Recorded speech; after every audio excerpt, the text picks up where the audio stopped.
Hello दोस्तों, मैं हूं फिरोज़ और आप देख रहे हैं रेड एकेडमी। जैसे कि आपको मालूम है कि हम लोग ने बिहार पुलिस कांस्टेबल के लिए PYQ सीरीज़ को स्टार्ट किया है और ये उसी कड़ी में ये इसका चौथा पार्ट है। इससे पहले हम लोग ने 3 पार्ट्स को आपके लिए अपलोड किया हुआ है, पार्ट 1, पार्ट 2 और पार्ट 3। और मैं उम्मीद करता हूं कि आपने उस वीडियोस को देखा हुआ है। अगर नहीं देखा है तो आपको वीडियोस के लिंक डिस्क्रिप्शन में मिल जाएंगे। और इन वीडियोस को देखने के साथ आपको ये भी पता चल रहा होगा कि वीडियोस की क्वेश्चंस कैसे पूछे जा रहे हैं और इससे एक आपको फर्स्ट हैंड एक्सपीरियंस भी मिल रहा होगा। तो इसी सीरीज़ में हम लोग आगे आज बढ़ते हैं और देखते हैं 4th पार्ट को। तो इसलिए हम लोग का पहला क्वेश्चन है, सूफी जाने जाते हैं।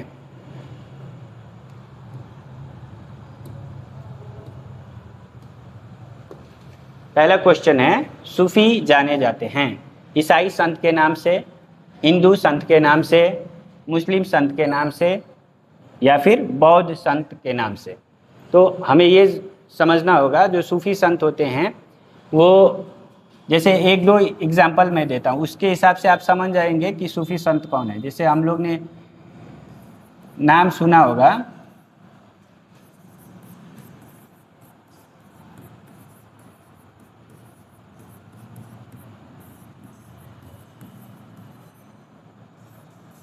ठीक है, ख्वाजा मोइनुद्दीन चिश्ती, हजरत निज़ामुद्दीन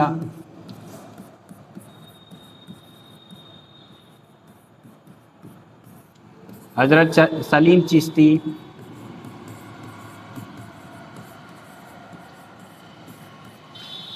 और भी बहुत सारे सूफी संत हैं। तो ये ऐसे ही नाम से आपको पता चल जाएगा कि ये मुस्लिम संत के नाम हैं। तो इसका सही उत्तर होगा आपका सी। अगला क्वेश्चन की तरफ हम लोग बढ़ते हैं। भारत में संपूर्ण क्रांति का आह्वान किसने किया? भारत में संपूर्ण क्रांति का आह्वान किसने किया? तो याद रखिए, यहाँ पर 4 ऑप्शंस है, महात्मा गांधी, जयप्रकाश नारायण, राम मनोहर लोहिया और विनोबा भावे।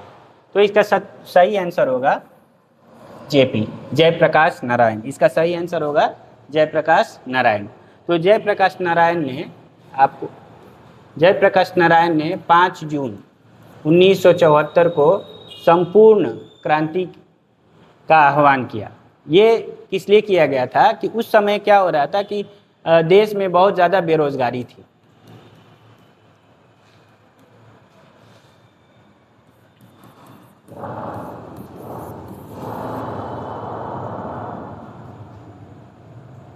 ठीक है, बहुत ज़्यादा बेरोजगारी थी, महंगाई थी और उस तत्कालीन जो तत्कालीन जो सरकार थी उसकी नीति भी कुछ बहुत सारी गलत चल रही थी। तो इसीलिए जयप्रकाश नारायण ने पटना के गांधी मैदान से संपूर्ण क्रांति का आह्वान किया। ठीक है, तो अगला क्वेश्चन है, आगे बढ़ते हैं। महात्मा गांधी ने कौन सी पत्रिका शुरू की? तो यहाँ पर देखेंगे हम लोग, देखिए आसानी से आप बोल सकते हैं इसका आंसर होगा हरिजन। ठीक है, तो इसके साथ साथ उन्होंने नवजीवन भी लिखा, नवजीवन भी वही चलाते थे। उसके बाद से एक और पत्रिका यंग इंडिया, ये भी पत्रिका महात्मा गांधी ने ही शुरू किया था। ठीक है, तो आपको याद रखना है, ये तीनों नाम याद रखना है, कोई ना कोई एक आ ही जाएगा, 100% गारंटीड है आपका। हरिजन, नवजीवन और यंग इंडिया महात्मा गांधी ने किया था। और ये केसरी जो थे ये आपके बाल गंगाधर तिलक। ठीक है, गदर याद रखिए आप, हमने पहले भी बताया हुआ होगा। तो ये लाला हरदयाल, क्या है, लाला हरदयाल, ठीक है, गदर पार्टी से नाम से भी था और कम। तो इसका सही उत्तर है हरिजन। अगली क्वेश्चन की तरफ हम लोग बढ़ते हैं। थियोसॉफिकल सोसाइटी की स्थापना किसने की थी? तो यहाँ पर आप ऐसे तो होना चाहिए था, कहाँ चला गया, मैडम H.P. ब्लावत्स्की और कर्नल H.S. ओलकट, ठीक है। लेकिन यहाँ पर इंडिया के संदर्भ में दिया हुआ है। ये एक्चुअली थियोसॉफिकल सोसाइटी था, अमेरिका में स्टार्ट हुआ था, ठीक है। 1875 की बात है, अमेरिका में स्टार्ट हुआ था। लेकिन अगर इंडियन कॉन्टेक्स्ट में देखें तो ये एनी बेसेंट होंगी, ठीक है। एनी बेसेंट ने ये स्टार्ट किया हुआ है, थियोसॉफिकल सोसाइटी इन्होंने स्टार्ट किया हुआ है। अगला क्वेश्चन हम लोग देखेंगे, स्वराज पार्टी का पहला सम्मेलन कहाँ हुआ था? तो स्वराज पार्टी जो है वो 1923 में C.R.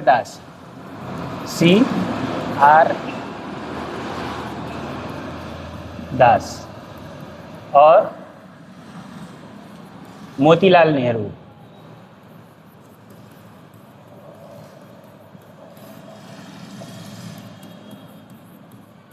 ठीक है। तो 1923 में स्वराज पार्टी का गठन किसने किया था?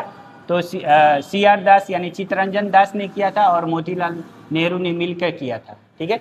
क्या होता है कि असहयोग आंदोलन 1922 में गांधी जी क्या कर देते हैं कि नॉन कोऑपरेशन मूवमेंट होता है ना, यानी फिर असहयोग आंदोलन, ठीक है। तो इसको स्थगित कर देते हैं। क्यों? 1922 में क्या होता है, एक कांड होता है जिसका नाम है चौरी चौरा कांड होता है। चौरी चौरा कांड होता है। चौरी चौरा कांड के बाद से आहत होकर के गांधी जी क्या कर देते हैं कि नॉन कोऑपरेशन मूवमेंट यानी असहयोग आंदोलन को स्थगित कर देते हैं। तो इसके बाद से और C.R. दास और मोतीलाल नेहरू मिल करके 1923 में स्वराज पार्टी का गठन करते हैं। स्वराज पार्टी का मूल उद्देश्य ये था कि कैसे जैसे ब्रिटिश सरकार के अंदर लेजिस्लेटिव काउंसिल में घुस करके और संवैधानिक तरीके से हम लोग मतलब भारत की आज़ादी के लिए, स्वराज के लिए बात करते थे, ठीक है। तो इसका सही आंसर है इलाहाबाद यानी प्रयागराज में सबसे पहला सम्मेलन हुआ था, ठीक है। आगे बढ़ते हैं हम लोग। सविनय अवज्ञा आंदोलन की शुरुआत कब हुई थी? देखिए, इसका मतलब होता है civil disobedience movement, civil disobedient movement, ठीक है, इंग्लिश में ये बोला जाता है। और ये जो सविनय अवज्ञा आंदोलन था ये कब शुरू हुआ था?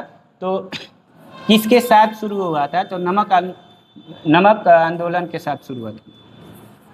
सॉरी, नमक आंदोलन नहीं, इसको हम कहेंगे डांडी मार्च। क्या कहेंगे? डांडी मार्च। तो डांडी मार्च क्या होता है? नमक कानून को तोड़ने के लिए किया गया था। किसके द्वारा किया गया था? तो ये गांधी जी ने किया हुआ है, ठीक है, गांधी जी ने किया हुआ है। अब गांधी जी ने कब किया था?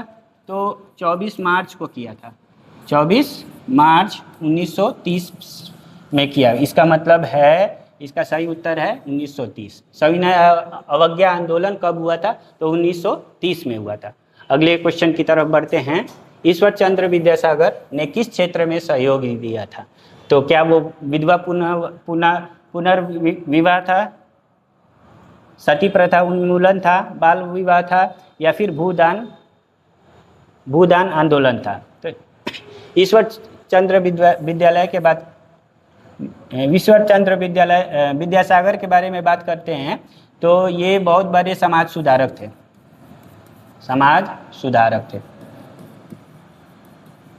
ज़्यादातर महिलाओं के हित के बारे में बात करते थे। महिलाओं के लिए इन्होंने बहुत सारा काम किया हुआ है, ठीक है। तो यहाँ पर विधवा पुनर्विवाह के लिए इन्होंने बहुत प्रयास किया हुआ है। इनके वजह से हिंदू मैरिज एक्ट 1856 स्टार्ट होता है, ठीक है, जिसमें जितने भी विधवा महिलाएं थी वो फिर से विवाह कर सकती थी। और एक बात और याद रखिए कि इन्होंने तकरीबन 35 स्कूल स्टार्ट किए महिलाओं के लिए। 35 स्कूल को इन्होंने स्टार्ट किया था, संचालित किया था, ठीक है। एक और स्कूल का नाम है बैथुन स्कूल बोल करके, ठीक है, स्कूल इसके भी वो संस्थापक रहे हुए, इससे भी वो जुड़े हुए रहते। तो इसका सही उत्तर है विधवा पुनर्विवाह। अगला क्वेश्चन है, किस आंदोलन के दौरान महात्मा गांधी ने असहयोग आंदोलन का नारा दिया? किस आंदोलन के दौरान महात्मा गांधी ने असहयोग आंदोलन का नारा दिया? तो हम असहयोग यानी नॉन कोऑपरेशन मूवमेंट, ये था खिलाफत आंदोलन। 1919 और 1920 के बीच में ये हुआ था, ठीक है, जिसमें सब कुछ को बहिष्कार कर दिया गया था, असहयोग दिया गया था। अगला क्वेश्चन है, भारत स्वतंत्रता के बाद से निम्न में से कौन भारतीय गवर्नर जनरल बना? ठीक है, तो यहाँ पर क्वेश्चन ऑप्शंस है, स्वतंत्रता के बाद निम्न में से भारतीय गवर्नर जनरल बना। तो यहाँ पर कुछ क्वेश्चंस दिए हुए हैं, चक्रवर्ती Rajagopalachari, doctor Rajendra Prasad, Pandit Jawaharlal Nehru, Lord Mountbatten. ठीक है, तो यहाँ पर सबसे सटीक उत्तर होगा कि चक्रवर्ती। यहाँ भारतीय के बारे में पूछा गया था, तो ये इसका आंसर जब एग्जाम हुआ था 9/12/2012 को, तो इसका सही उत्तर दिया गया था चक्रवर्ती सी राजगोपालाचारी, जो कि हमारे पहले भारतीय 1948 में ये भारतीय गवर्नर जनरल बनते हैं।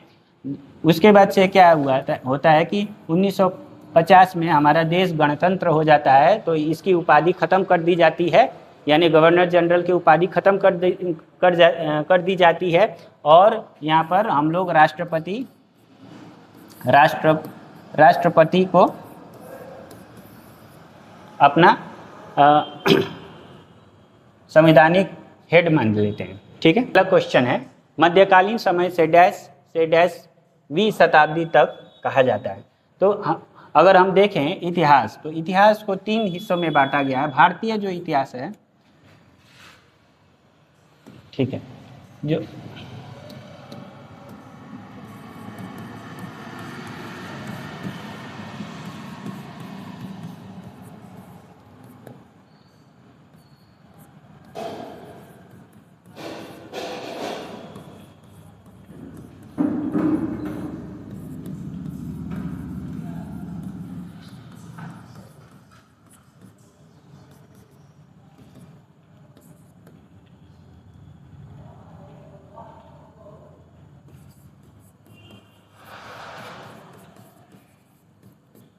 ठीक है, तो हमारा जैसे इस क्वेश्चन के हिसाब से हम देखेंगे, जो हमारा भारतीय इतिहास है इन 3 काल में बांट दिया गया है। एक प्राचीन इतिहास है ना, और मध्यकालीन इतिहास और आधुनिक इतिहास। ठीक है, तो ये जो रहता है ना, हमारा अप टू 8th सेंचुरी तक रहता है, 8वीं शताब्दी तक रहता है। ठीक है, 8th सेंचुरी यानी 8वीं शताब्दी तक रहता है। और ये जो दूसरा है 8वीं शताब्दी से लेकर के 18वीं शताब्दी तक रहता है, 18वीं शताब्दी तक रहता है। ठीक है, ठीक, और उसके बाद से 18वीं शताब्दी से लेकर के जो 1947 है, और उसके बाद भी जो है ये आधुनिक काल का हिस्सा, आधुनिक इतिहास का हिस्सा है। तो यहाँ पर सही उत्तर है, यहाँ पर 8वीं शताब्दी से लेकर के 18वीं शताब्दी तक इसका सही उत्तर है। मध्यकालीन समय कब से कब था? तो 8वीं शताब्दी से लेकर के 18वीं शताब्दी तक। ठीक है, तो अगला क्वेश्चन है हमारा, नियोलिथिक का अर्थ क्या होता है? नियो का मतलब होता है नया, यहाँ पर जो वर्ड इंग्लिश में यहाँ पर दिया हुआ है तो नया। ठीक है, यहाँ पर लिथिक का मतलब होता है ये स्टोन से रिलेटेड है, यानी पत्थर। किससे रिलेटेड है? पत्थर से रिलेटेड है। ठीक है, तो यहाँ पर पाषाण का वर्ड आएगा। ठीक है, तो नियो का मतलब होता है नव पाषाण काल। ठीक है, नव पाषाण काल का अर्थ होता है, अर्थ ही होता है नियोलिथिक। ठीक है, तो यहाँ पर हम ये देखेंगे, ये इसको मध्य पाषाण काल कहते हैं, मीसोलिथिक स्टोन एज। क्या कहेंगे? स्टोन एज, मध्य पाषाण काल। ठीक है, ये तो आराम से नियोलिथिक स्टोन एज हो गया। ठीक है, हाँ, ये है आपको पैलेलियोलिथिक स्टोन एज। ठीक है, और ये होता है चैल्कोलिथिक स्टोन एज। ठीक है, तो इसका सही उत्तर है नवपाषाण काल।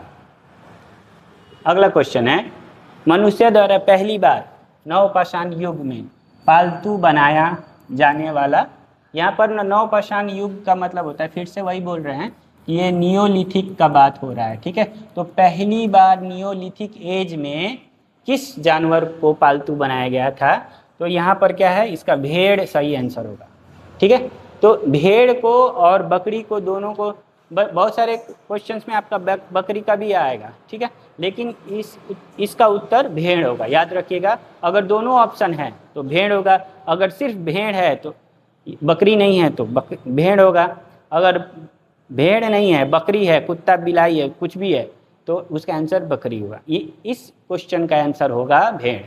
अगला क्वेश्चन है, स्वतंत्रता या मृत्यु का नारा किस सेना दल द्वारा अपनाया गया था? ठीक है, तो ये जो था ये अमेरिकी सेना द्वारा अपनाया गया था। किस सेना द्वारा अपनाया गया था? तो अमेरिकी सेना द्वारा अपनाया गया था, ठीक है। स्वतंत्रता या मृत्यु, इसका मतलब होता है लिबर्टी, है ना, लिबर्टी और डेथ। ये एक नारा है जिसको पैट्रिक हेनरी, ठीक है, पैट्रिक, ये ना एक देशभक्त थे, अमेरिकी देशभक्त थे, तो इन्होंने, पैट्रिक हेनरी ने लिबर्टी और डेथ का नारा दिया ताकि अमेरिका को बाद में जा कर के ये हर झंडे पे दिखने लगा, लिबर्टी और डेथ, यानी मृत्यु और स्वतंत्रता और मृत्यु, ठीक है। बाद में जा कर के चलिए आगे बढ़ते हैं। अलाई दरवाज़ा किसके शासनकाल में बना है? ठीक है, तो यहाँ पर ना कोई अलाई दरवाज़ा, आप आंसर ऐसे ही मिला सकते हैं, अलाई से अलाई दरवाज़ा, अलाई से अलाउद्दीन खिलजी, तो इसका सही आंसर है अलाउद्दीन खिलजी। और यह अलाई जो दरवाज़ा है कहाँ पर बना है? कुतुब मीनार के परिसर में बना हुआ है, कुतुब मीनार के परिसर में बना है, ठीक है, ठीक है। उसके अंदर एक कुव्वतुल इस्लाम मस्जिद है, कुव्वतुल इस्लाम मस्जिद है, उसका जो एक गेट है, एक अंदर आने का जो रास्ता है उनमें से एक अलाई दरवाज़ा है, ठीक है। आगे बढ़ते हैं। नवंबर 1917 बोल्शेविक क्रांति, इसको देखते हैं कि इसको नवंबर क्रांति भी कहते हैं, नवंबर क्रांति, ठीक है, ठीक है। कहीं कहीं पर इसको अक्टूबर क्रांति भी कहा गया है, कहीं कहीं पर इसको अक्टूबर क्रांति भी कहा गया है, ठीक है। तो इसका नेतृत्व किसने किया? देखिए, बोल्शेविक क्रांति किसने शुरू किया था? तो बोल्शेविक्स ने किया हुआ था, ठीक है, बोल्शेविक पार्टी,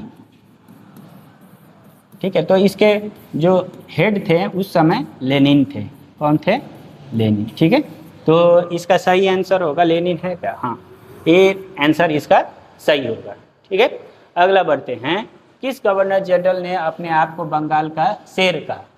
ठीक है, इस गवर्नर जनरल को कुछ ज़्यादा ही अहंकार हो गया है, ये ना बहुत मतलब ऐसा नीति लेकर आता था, इसको लगता था कि ये मतलब भारतीयों को कुछ ज़्यादा ही दबा रहा है, तो इसीलिए अपने आप को बंगाल का शेर कहा, ठीक है। तो ये आंसर है लॉर्ड वेलेस्ली, ठीक है, लॉर्ड वेलेस्ली। लॉर्ड वेलेस्ली इन्होंने ना सहायक संधि नामक सहायक संधि लाया था, सहायक संधि।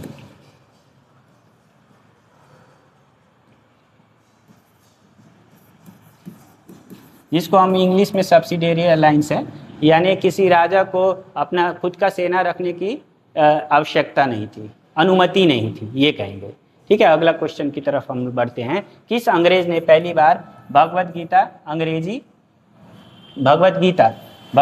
का अंग्रेजी अनुवाद किया था? ठीक है, तो यहाँ पर एक नाम आ रहा है चार्ल्स विल्किंसन, ठीक है। चार्ल्स विल्किंसन ने भगवत गीता का अंग्रेजी अनुवाद किया था। उन्होंने क्या किया था? जैसे उन्होंने लिखा, उनके किताब का नाम था भगवत गीता और द डायलॉग्स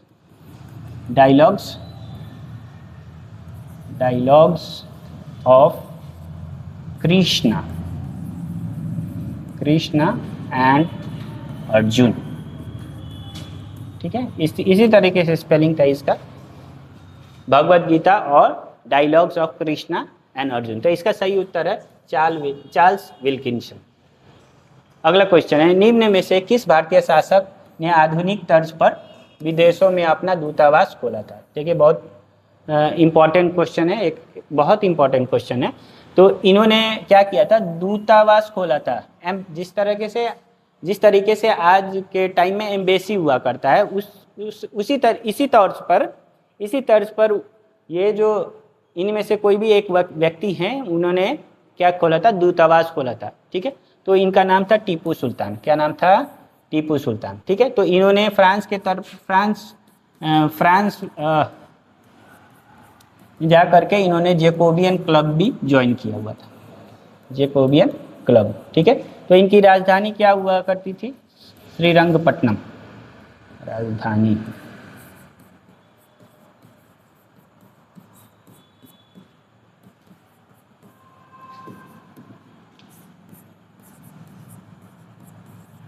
ठीक है, श्रीरंगपट्टनम इनकी राजधानी हुआ करती थी। ठीक है, आगे बढ़ते हैं। 1942 के भारत छोड़ो आंदोलन के दौरान भारत का वायसराय कौन था? ठीक है, तो भारत छोड़ो आंदोलन जो होता है, फिर से हम बता देते हैं, 8 अगस्त 1942 को शुरू होता है। ठीक है, 8 अगस्त 1942 को शुरू होता है, और उस समय हमारे लॉर्ड लिलिंगटन वहाँ के क्या थे? वाइसरॉय थे। लॉर्ड लिलिंगटन क्या थे? वाइसरॉय थे। 1942 में कौन वाइसरॉय था? तो लॉर्ड लिलिंगटन वाइसरॉय थे। ठीक है, आगे बढ़ते हैं। तो यहाँ पर हम एक लिख देते हैं कोट ऑफ द डे। आपके लिए ये क्या लिखेंगे हम? एक कोट ऑफ द डे। ठीक है, तो कोट ऑफ द डे आज का क्या है?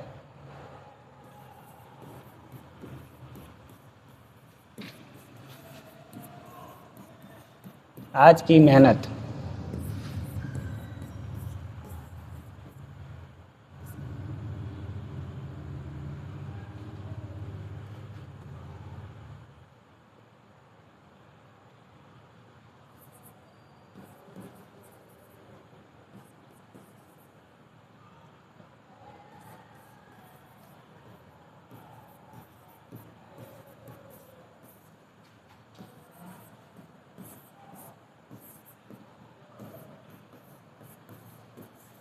ठीक है, तो कोट ऑफ द डे ये है कि आज की मेहनत कल के कामयाबी की बीज है। तो याद रखिएगा कि आपको आज से ही मेहनत करना शुरू करना है। ठीक है, अगर आपको बिहार पुलिस में सक्सेस होना है, वर्दी लेना है, तो आज से ही मेहनत करना शुरू करेंगे, ताकि आपको इसका फल बाद में जाकर मिले। ठीक है, तो आगे बढ़ते हैं। बौद्ध ग्रंथ किस भाषा में लिखे गए? ठीक है, बौद्ध ग्रंथ किस भाषा में लिखे गए थे? तो ये होता है पाली। बौद्ध ग्रंथ में हम लोग देखेंगे तो त्रिपिटक होते हैं। ठीक है, त्रिपिटक के नाम आप आराम से कह सकते हैं कि विनय पिटक, एक होता है धम्म पिटक और एक होता है सुत्त पिटक। ठीक है, तो ये पिटक कितने होते हैं? त्रिपिटक होते हैं। ठीक है, आगे बढ़ते हैं। बाणाभट्ट किसके दरबार में रहते थे? तो बाणाभट्ट ने एक बुक लिखा था जिसका नाम था हर्षचरित। ठीक है, हर्षचरित। तो इससे आराम से आप बता सकते हैं कि हर्षवर्धन के काल में बाणाभट्ट रहते थे।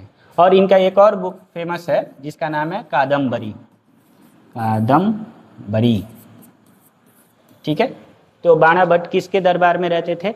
यानी हर्षवर्धन के दरबार में रहते थे। हड़प्पा कालीन सभ्यता का विशाल कोठार कहाँ से मिला? कोठार वही है कि विशाल, ग्रेट ग्रेनरी इसको बोला गया, ग्रेट ग्रेनरी।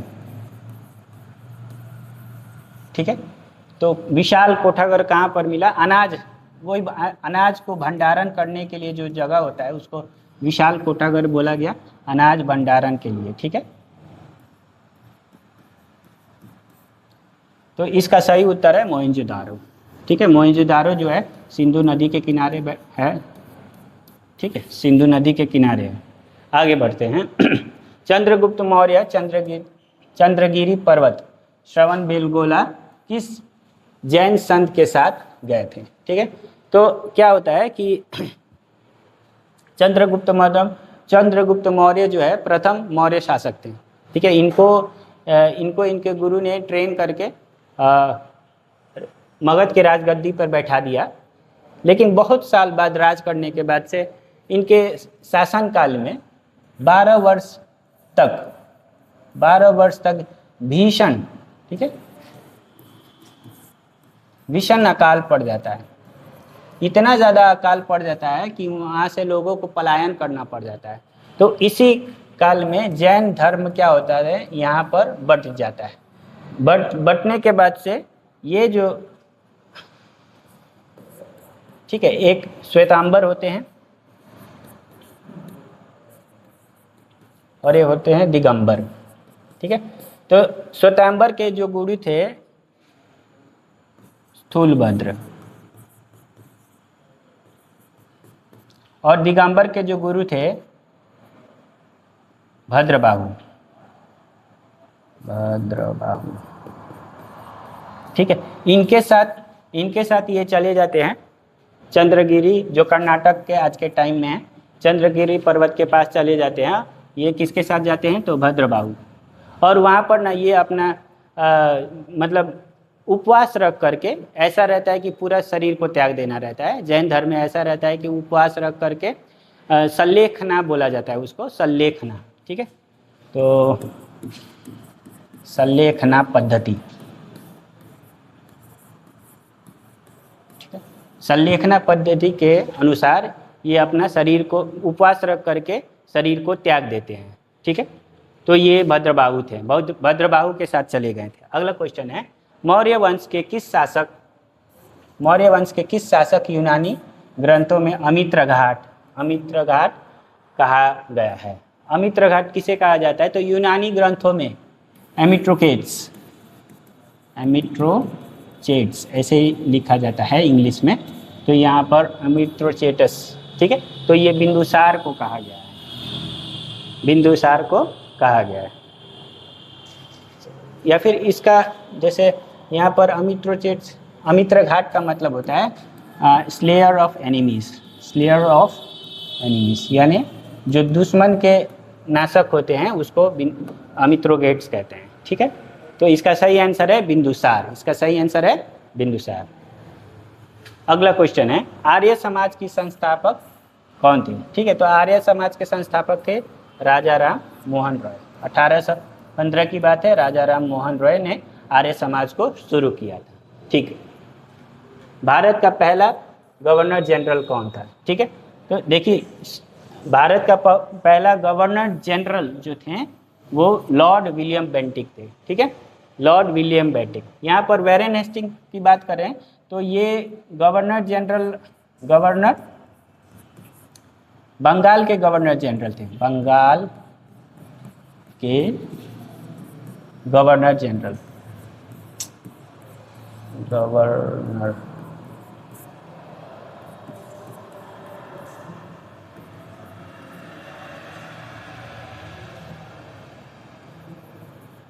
ठीक। तो ये हम लोग के भारत के पहला गवर्नर जनरल थे, पूरे भारत का पहला। और लॉर्ड कैनिंग थे, तो ये पहला वाइसरॉय थे, वाइसरॉय।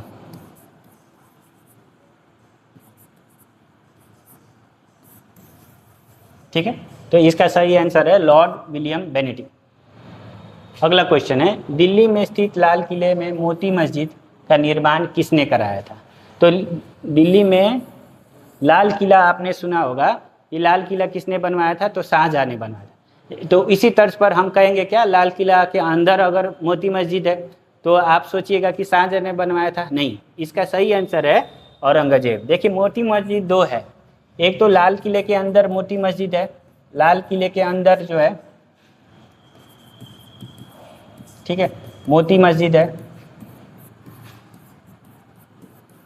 जिसको औरंगजेब ने बनवाया था।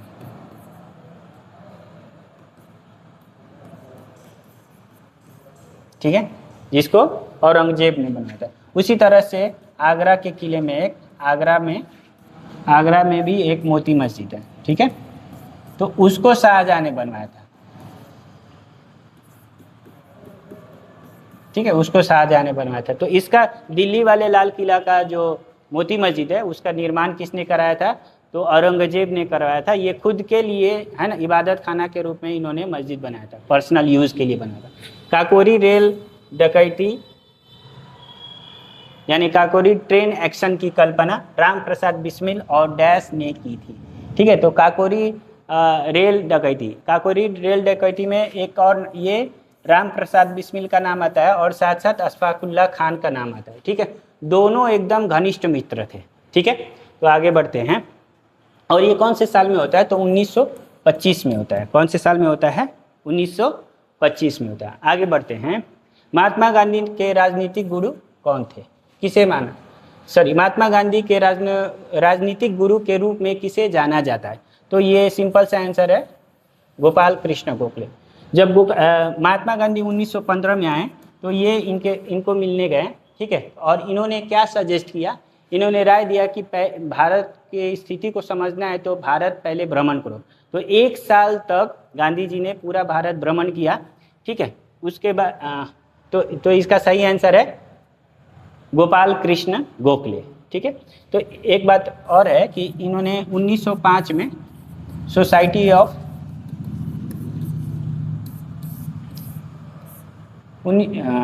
ठीक है, इसका सही आंसर है गोपाल कृष्ण गोखले। ठीक है, तृतीय पानीपत का युद्ध किसके बीच में हुआ था? तो तृतीय पानीपत का युद्ध जो होता है अहमद शाह अब्दाली और मराठा के बीच में हुआ था। 1761 की बात है। ठीक है, पहला 1526 में हुआ था, दूसरा 1556 में हुआ था और तीसरा पानीपत का युद्ध 1761 में हुआ था। अहमद शाह अब्दाली और मराठा के बीच में हुआ था। तो इसमें अहमद शाह अब्दाली जीत जाते हैं, मराठा पराजित हो जाते हैं। ठीक है, अगला क्वेश्चन है राजा राम मोहन रॉय ने किस सामाजिक बुराई को खत्म करने के लिए मुख्य रूप से संघर्ष किया? ठीक है, तो राजा राम मोहन रॉय है ना, तो इन्होंने सती प्रथा, ठीक है, पति के मरने के बाद से पति के चिता पर जिंदा लेटा दिया जाता था, उसको जीता जला दिया जाता था। तो इस कुरीति को हटाने के लिए किसने प्रयास किया? तो राजा राम मोहन ने प्रयास किया। और ये किसने हेल्प किया? तो लॉर्ड विलियम बेनेटिक। ठीक है, उस समय के गवर्नर जनरल हुआ करते थे, भारत के गवर्नर जनरल हुआ करते थे। ठीक है, राजा राम मोहन रॉय ने अभी थोड़ी देर पहले आर्य समाज का गठन किया था। ठीक है, समाज की कुरीतियों को दूर भगाने के लिए बहुत सारे विद्वानों ने, बहुत सारे महापुरुष ने काम किया है ना। तो ये ब्रह्म समाज इन्होंने ही शुरू किया हुआ है। एक अखबार का नाम है मिरातुल अखबार, इन्होंने ही शुरू किया हुआ है, मिरातुल।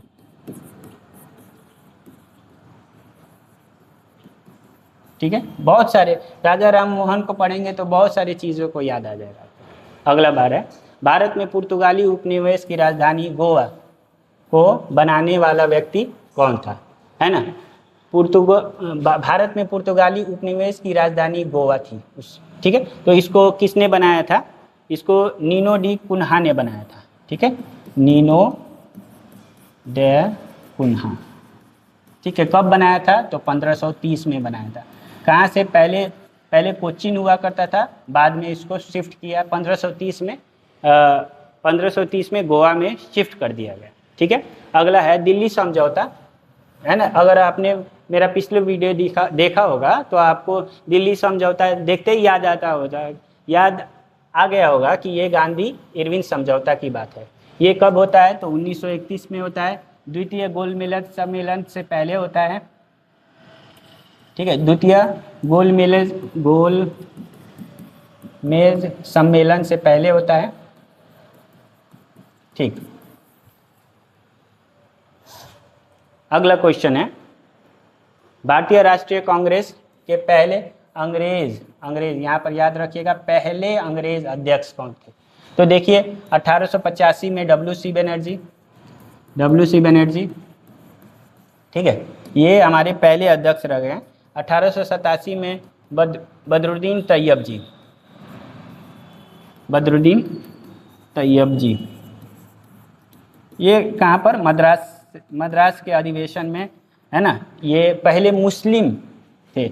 उसी के अगले साल, ठीक अगले साल 88 में जॉर्ज यूल, ठीक है, ये कलकत्ता अधिवेशन में।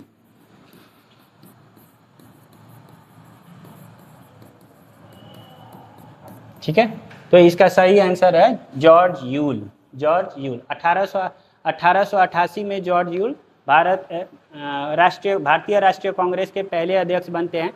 ठीक है, अगला क्वेश्चन है, रविंद्र टैगोर ने निम्नलिखित में से किस देश का राष्ट्रीय गान लिखा? तो हम सबसे पहले राष्ट्रीय गान देखें तो भारत का लिखा गया था, है ना।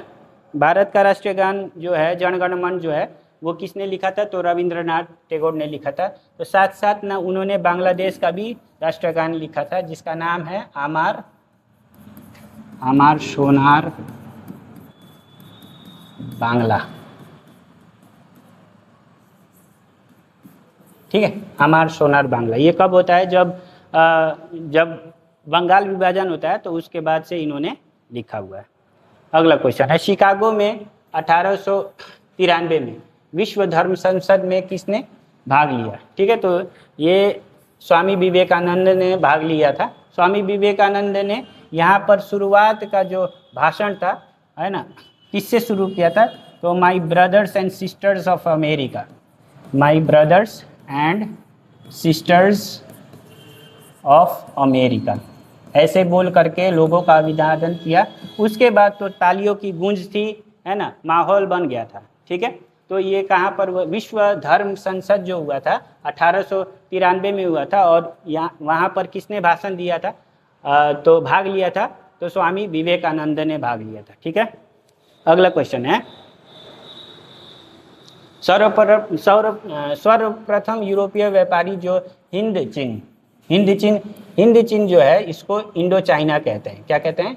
Indo China. इसमें वियतनाम, ये अलग अलग कंट्री के नाम है, कंबोडिया और लाओस। ठीक है, ये देश आते हैं। तो सर्वप्रथम यूरोपीय व्यापारी जो हिंद चीन आए थे वे कौन थे? तो वे पुर्तगाली थे। कौन थे? पुर्तगाली थे। अगला क्वेश्चन है, प्रसिद्ध गीत सारे जहाँ से अच्छा की रचना किसने की थी? ठीक है, तो ये जो सारे जहाँ से अच्छा तरानाए हिंद नामक कविता से ली गई थी। तो इसके जो लेखक हैं मोहम्मद इकबाल। ठीक है, मोहम्मद इकबाल। रविंद्रनाथ टैगोर ने हमारा राष्ट्रगान लिखा जन गण मन। बंकिम चंद्र चट्टोपाध्याय ने वंदे मातरम लिखा। ठीक है, जो आनंद मठ बुक से लिया गया है। हमारा अगला क्वेश्चन है, भारत का अंतिम मुगल शासक कौन था? तो यहाँ पर 1857 में जो क्रांति होती है उस समय हमारा भारत में बहादुर शाह जफर थे। बहादुर शाह, तो यही हमारे अंतिम मुगल शासक हुए। ठीक है, चलिए अब इनको क्या होता है कि 1857 में इनको पकड़ करके और इनको क्या किया जाता है, म्यांमार जो उस समय के बर्मा, ठीक है, उस समय का जो बर्मा की राजधानी रंगून इनको भेज दिया गया है। वहाँ पर जा करके 1862 में इनकी मृत्यु हो जाती है ना, मृत्यु हो जाती है। तो उनका मकबरा अभी भी वहीं पर है। तो बहादुर शाह जफर के जो मकबरा है वो कहाँ पर है? रंगून में। ठीक है, 1862 में उनका मृत्यु होता है और ये अंतिम मुगल शासक थे। आगे बढ़ते हैं, मगध के किस प्रारंभिक शासक की गद्दी के लिए उसके पुत्र ने हत्या कर दी थी? तो प्रारंभिक शासक यानी हम मगध के हर्यंक वंश की बात कर रहे हैं, बिंबिसार इसका सही उत्तर होगा। ठीक है, हर्यंक वंश किसने शुरू किया था? तो बिंबिसार। इसके पुत्र अजातशत्रु ने इनकी हत्या कर दी। इनकी पुत्र अजातशत्रु ने ठीक है इनकी हत्या कर दी थी। उसके बाद से ये अजातशत्रु की भी हत्या उनके पुत्र ने ही किया था जिनका नाम था उदयन। ठीक है, तो अब इसीलिए ये हर्यंक वंश को ना हर्यंक वंश को पितृहंत वंश कहा जाता है। ठीक है, पितृवंश मतलब पिता का हत्या करने वाला जो वंश कहा जाता है, हर्यंक वंश को कहा जाता है। इसका सही आंसर है बिंबिसार। अगला क्वेश्चन है अगला क्वेश्चन है छत्रपति शिवाजी महाराज के छोटे बेटे का नाम बताइए जो तीसरे छत्रपति बने। हमारे शिवाजी पहले छत्रपति थे, शिवाजी महाराज जो थे पहले छत्रपति थे, फर्स्ट छत्रपति, ठीक है। और दूसरे थे संभाजी महाराज,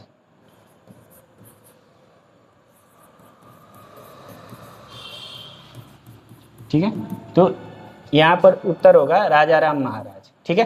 राजा राम महाराज शिवाजी के दूसरी पत्नी के पुत्र थे, ठीक है। तो संभाजी के बाद से तीसरे छत्रपति कौन बने, तो राजा राम महाराज, ठीक है। अगला क्वेश्चन है हवा महल 1799 ईस्वी में महाराजा डैश द्वारा बनवाया गया था, ठीक है।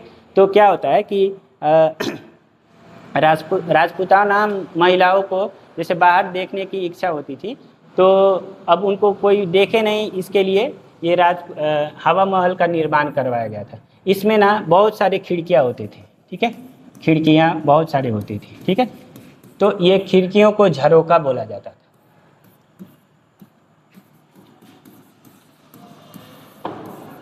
ठीक है, झरोका बोला जाता था।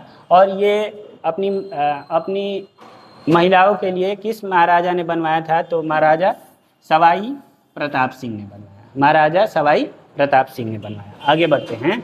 लाख बख्श के नाम से जाने जाने वाला भारतीय शासक कौन था, तो ये लाख बख्श से जाने जाने वाला भारतीय शासक थे कुतुबुद्दीन ऐबक, जो कि गुलाम वंश के संस्थापक थे, ठीक है, गुलाम वंश के संस्थापक थे।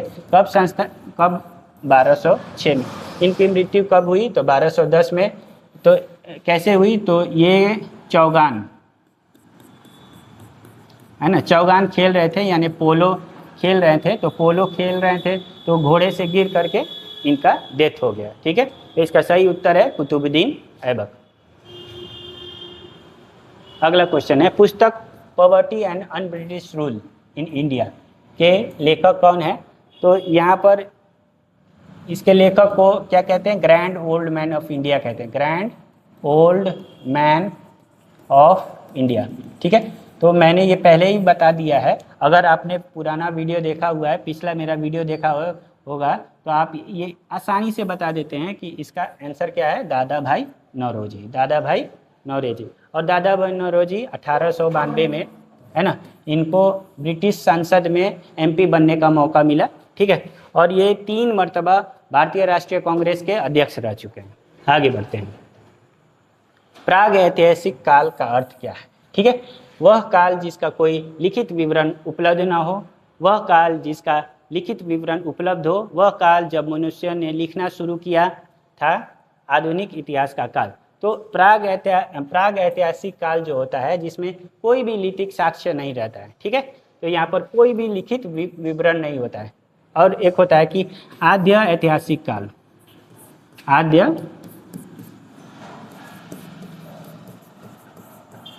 ठीक है। तो आद्य ऐतिहासिक काल जो रहता है उसमें आपको लिखित साक्ष्य मिलेंगे, लिखित विवरण मिलता है, लेकिन उसको डेसिफर नहीं किया गया होगा, यानी उसको अभी तक कोई भी समझ नहीं पाया है, ठीक है। जैसे हम लोग देखते हैं सिंधु घाटी सभ्यता में जो चीज़ मिले हैं, है ना, सिंधु घाटी सभ्यता जो वहाँ पर बहुत सारे इंस्क्रिप्शंस मिले हैं, उसको अभी तक डिसिफर नहीं किया गया, यानी उसको अभी तक पढ़ा नहीं जा सका है, ठीक है। तो ऐसे काल को हम क्या कहते हैं, आद्य ऐतिहासिक काल, ठीक है। साक्ष्य मिला है, लिखित साक्ष्य मिला है, लेकिन उसका कोई भी मीनिंग नहीं समझ में आ रहा है यहाँ पर, तो जिसका कोई लिखित विवरण ही नहीं है, ऐसे को हम प्राग ऐतिहासिक काल कहते हैं, ठीक है। आगे बढ़ते हैं। सन 1857 की क्रांति कहाँ से शुरू हुई थी, तो ये आसान है, मेरठ से शुरू हुई थी। 10 मई 1857 में मेरठ के छावनी के जो सिपाही ने उन्होंने आंदोलन स्टार्ट कर दिया था, ठीक है। उससे पहले मंगल पांडे ने किया था, लेकिन संगठित रूप से किसने किया था, तो मेरठ के सैनिकों ने किया था। निम्नलिखित, अगला क्वेश्चन है, निम्नलिखित में से किस विकल्प में वे तीनों प्रमुख प्रेसिडेंसी सर शामिल हैं जिन्होंने अंग्रेजों द्वारा भारत में विकसित या स्थापित किया गया था। देखिए यहाँ पर किसकी बात हो रही है, प्रेसिडेंसी शहर की बात हो रही है। ठीक है, तो प्रेसिडेंसी शहर याद रखिएगा सिर्फ बॉम्बे, मद्रास और कोलकाता में थी। प्रेसिडेंसी शहर को इसलिए बनाया गया था ताकि वहाँ ये जो अंग्रेज थे आसानी से हुकूमत एडमिनिस्ट्रेशन करते, व्यापार को भी आसानी से संभाल सके और राजनीति को भी आसानी से संभाल सके। तो इसका सही आंसर होगा मद्रास, बॉम्बे, मद्रास और कोलकाता। तो इसमें सही जो आप यहाँ देख सकते हैं चलिए इसका बी आंसर सही होगा। इसमें मद्रास भी है, बॉम्बे भी है और कलकत्ता भी है। ठीक है, अगला क्वेश्चन है भारत में प्रकाशित होने वाले प्रथम समाचार पत्र। ठीक है, प्रथम समाचार पत्र बोला गया है। ठीक है, तो यहाँ पर बंगाल गजट इसका सही उत्तर होगा। ठीक है, बंगाल गजट जो लिखा था किसने शुरू किया था, सर अगस्टस हिकी। ठीक है, ठीक है, तो इसीलिए इसको हिकीज बंगाल गजट भी बोला जाता है। अगर हम हिंदी की बात करते हैं तो हिंदी में सबसे पहला जो समाचार पत्र था वो उद्दंड मार्तंड था। ठीक है, तो यहाँ इसका सही उत्तर होगा बंगाल गजट। इसका सही उत्तर होगा बंगाल गजट। अगला क्वेश्चन है श्वेतांबर और दिगंबर किस धर्म से संबंधित है। मैंने क्या कहा पहले ही, जो चंद्रगुप्त मौर्य के काल में 12 वर्ष का भीषण अकाल हो जाता है। ठीक है, 12 वर्ष तक अकाल होता है। ठीक है, तो इससे लोगों को पलायन करना पड़ रहा है। उसी समय हमारा जो जैन धर्म है 2 गुट में बढ़ जाता है। एक तो होता है श्वेतांबर यानी ये सफ़ेद वस्त्र इन्होंने धारण किया। और ये जो थे दिगंबर जो थे ये ज़्यादातर मतलब नग्न रहते थे। इन्होंने ये क्या कहते थे कि चारों दिशाएं इनका वस्त्र है। ठीक है, और ये कोई भी वस्त्र नहीं पहनते थे। ठीक है, तो इनके जो गुरु थे भद्रबाहु और इनके गुरु थे तुलभद्र। ठीक है, तो ये कौन से धर्म की बात हो रही है, तो यहाँ पर जैन धर्म की बात हो रही है। कौन से धर्म की बात हो रही है, तो जैन धर्म की बात करें तो यहाँ पर हम लोग जानते हैं कि 24 तीर्थंकर हुए हैं। ठीक है, 24 तीर्थंकर हुए हैं। ठीक है, जिनमें से पहला ऋषभनाथ, 23वें पार्श्वनाथ,